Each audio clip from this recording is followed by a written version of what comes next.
agapfa kaburiwe n'impongo akabarore ni mukaroti. Ikaze mu ndirimbo y'umunsi. Mwene data, urebye igihe kinini gishize abantu tubwirizwa kuva mu byaha, twakabaye twarabivuyemo, ariko turashaka kwipfira nk'impongo. Nawe reba umuntu amara imyaka 78 mu rusengero ataraca kamere, agisamba ntakiba. Ni ikibazo gikomeye cyane. Nasomye ijambo rirambwira ngo nibwo bazampamagara ngo nkabihorera, ngo bazanshakana umwete ntibazambona, ngo kuko banze kumenya, ngo kandi ntibahisemo kubaho Uwiteka. Yesu agufashe, amen. Ahinduka inkingi y'umunyu kugeza n'ubu n'akabarore, agapfa kaburiwe n'impongo, akabarore ni mukaroti.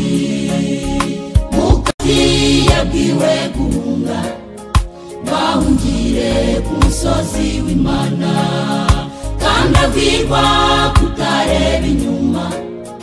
Ageze mu nzira arakebuka areba inyuma.